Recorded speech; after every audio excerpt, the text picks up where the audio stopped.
নমস্কার সবাইকে, তোমরা সবাই কেমন আছো? আমি ললিতা চলে আসলাম তোমাদের সঙ্গে নতুন একটা ব্লগ নিয়ে। তো তোমরা দেখতে থাকো। এটা শনিবার দিন রাত্রেবেলা আমি চলে গেছিলাম পার্লারে। আর আমার মা বাবা আসছে অনেক দিন পরে, ওনাদেরকেও নিতে গেছিলাম। তো তাই ভাবলাম যে একটু চাউমিন খেয়ে নিই আর মোমোটা বাড়ির জন্য প্যাক করে নিলাম, কারণ আমার মা ওখানটাতে ছিল না। তো এসে দেখি এনজিপিতে মা নেমে গেছে আর এখানটাতে আমার ছেলেকে আদর করছে। ও অনেক দিন পরে দিদাকে পেয়ে খুব খুশি, আর আমার বাবা চা খাচ্ছে ওইদিকে। তো পরে দাদা ফোন করলো যে তোমরা পৌঁছেছো কিনা, তাই মা দাদার সঙ্গে কথা বলছে, আর আমি বলছি ওকে নামিয়ে দাও কোল থেকে। আর দাদু দিদার কাছ থেকে দেখো কত চকলেট পেয়ে ও খেতে শুরু শুরু করে দিয়েছে অলরেডি। ও খাচ্ছে, আর এদিকে আমার মা আর আমার শাশুড়ি মা দুজন মিলে গল্প করছিল যে মানে যা হয় দুই বিয়ান একসঙ্গে দেখা হলে অনেক দিন পর।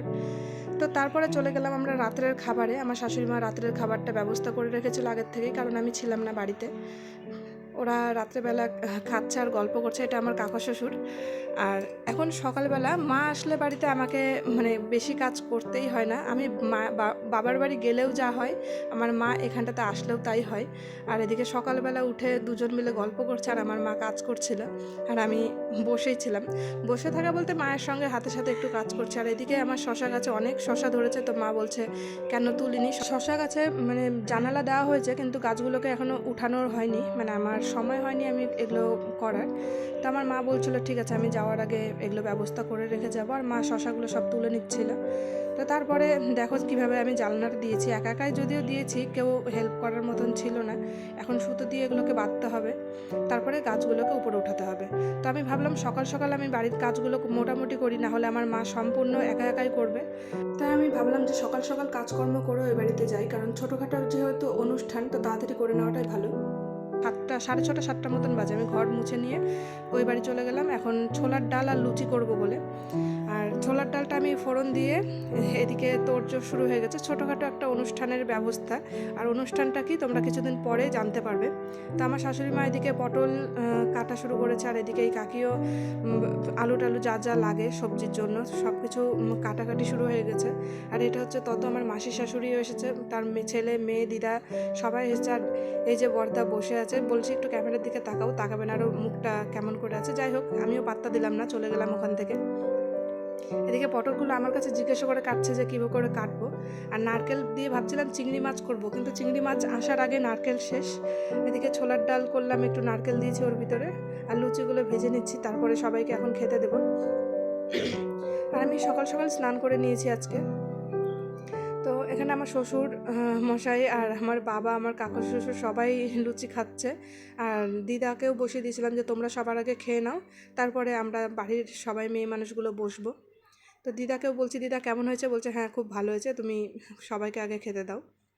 তারপরে আমার বাবা শ্বশুরমশাই চলে গেছিলো বাজারে, বাজার থেকে আনলো কাতল মাছ, চিংড়ি মাছ, আর এদিকে খাসির মাংস।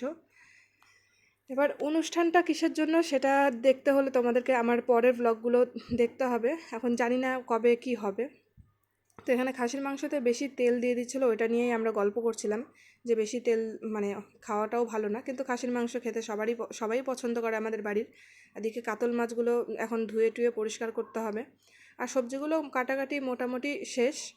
এখন আমার মা এদিকে ডাল ভাজছে, মানে মাছের মাথা দিয়ে মুগ ডাল হবে। তাই মাকে বলছিলাম তুমি রান্না করার, আমার মা রান্না করতে খুব ভালোবাসে আর রান্না খুব ভালো হয়।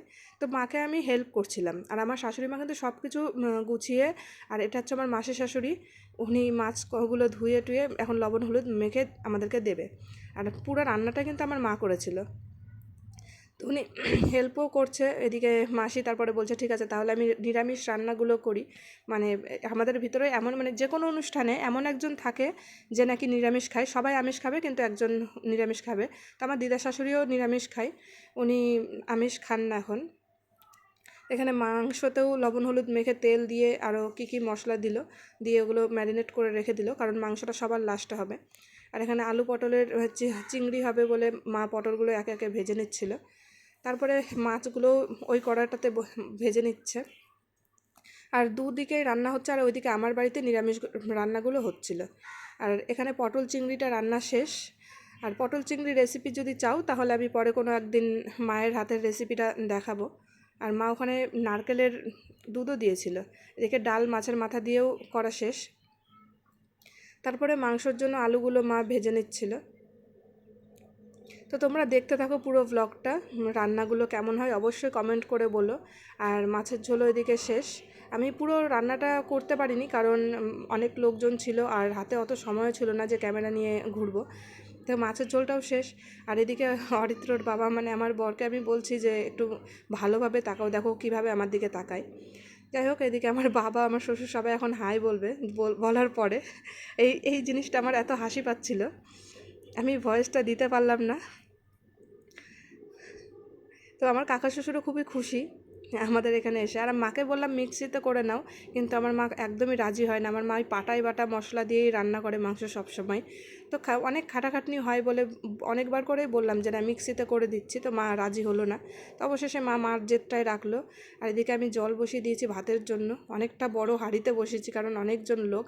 আর এদিকে এসে দেখি আমার ছেলে পুরো আমার জলগুলো শেষ করছে, স্প্রে করেই যাচ্ছে আম গাছে। আর এই যে ভাই, ছোট্ট ভাই সাইকেল নিয়ে খেলা করছে, মানে এটা আমার মাসির ছেলে। তত ওখানে বসে মোবাইল টিপছে। তা আমি ওর সঙ্গে অনেক গল্প করছিলাম, মানে ও সাইকেলটা অরিত্র দিতে চাচ্ছিল না। আর ওটা নিয়ে ওও বলছে যে আমি কি ওর কাকা নাকি যে আমি ওকে সাইকেল দিব। তো এদিকে মাসি নিরামিষ রান্নাগুলো এখানে করছে।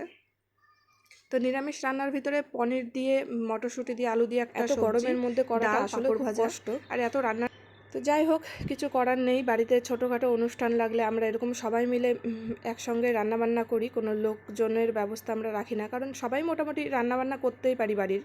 তো আর সাথে যদি আমার মা আমার সঙ্গে থাকে তাহলে কোনো অসুবিধাই হয় না, কারণ আমার মা সবই রান্না করতে পারে, অনেক লোকের রান্নাও একসঙ্গে করতে পারে।